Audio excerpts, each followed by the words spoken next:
Hello! Hi అండి అందరికి. మీ అందరికీ తెలుసు వైసీపీ పార్టీలో కీలకమైన నేత జగన్మోహన్ రెడ్డి తర్వాత ఆ స్థాయిలో పార్టీ మీద గ్రిప్ ఉన్న నేత ఎవరైనా ఉన్నారు అంటే విజయసాయి రెడ్డి గారు. జగన్మోహన్ రెడ్డికి మొదటి నుంచి గూడా ఆయన బిజినెస్‌లు చేస్తున్న టైం నుంచి గూడా వైఎస్ఆర్‌తో గాని, అలాగే జగన్మోహన్ రెడ్డితో గాని, వైఎస్ఆర్ ఫ్యామిలీతో గాని చాలా కీలకమైన అనుబంధం ఉన్న వ్యక్తి.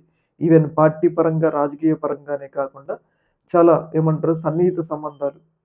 ఏదైతే కుటుంబంలో ఉన్న ఒక వ్యక్తిలాగా జగన్మోహన్ రెడ్డి, అలాగే వైఎస్ఆర్ ఫ్యామిలీతో విజయసాయి రెడ్డి మెలిగేటోళ్ళనమాట. అయితే సడెన్‌గా విజయసాయి రెడ్డి తీసుకున్న నిర్ణయం ఏదైతే పార్టీకి రాజీనామా చేయటం, ఈ నిర్ణయం అనేది ఒక్కసారిగా వైసీపీ శ్రేణులకు, అలాగే జగన్మోహన్ రెడ్డికి కూడా ఒక రకంగా షాక్ అనమాట. ఎందుకంటే ఒకవేళ విజయసాయి రెడ్డి ముందుగానే రాజీనామా చేస్తుండు అని చెప్పేసి జగన్‌కి తెలుస్తుంటే, జగన్ జగన్మోహన్ రెడ్డి ఆయన్ని ఎలాగోలాగా ఆపేటోడు. ఇది ఒక రకంగా జగన్ గారికి గూడా తెలీదనైతే మనకైతే తెలుస్తా ఉంది. దానిలో భాగంగా ఇప్పుడు ఈ రాజీనామా మీద వైసీపీ పార్టీకి రాజీనామా మీద ఇప్పుడు జగన్ గారు ఎలా స్పందిస్తారనేది ఇక్కడ కీలకమైన ప్రశ్న. ఎందుకంటే ఇప్పటికే పార్టీలో చాలా కీలకమైన నేతలు పోయారు. ఎవరైతే బాలినేని శ్రీనివాసరెడ్డి, అవంతి శ్రీనివాస్, ఆళ్ల నాని ఇలా డిప్యూటీ స్థాయి సీఎం పదవులు చేసిన వాళ్ళు గూడా పోయినప్పుడు గూడా జగన్మోహన్ రెడ్డి ఒకటే చెప్పారనమాట. ఏంటి అంటే వాళ్ళ ఇష్టం. వాళ్ళ యొక్క రాజకీయ భవిష్యత్తు కోసం వాళ్ళెళ్లారు. మనం చేయలేం కదా! వాళ్ళని బలవంతంగా పార్టీలో ఉంచలేం కదా! అని చెప్పేసి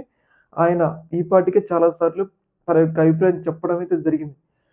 కో జరిగింది. కాకపోతే ఇప్పుడు ఇంత కీలకమైన నేత, చాలా సన్నిహితమైన నేత విజయసాయి రెడ్డి పోతున్నప్పుడు జగన్మోహన్ రెడ్డి ఎలా స్పందిస్తారు అనేది ఇక్కడ కీలకమైన ప్రశ్న.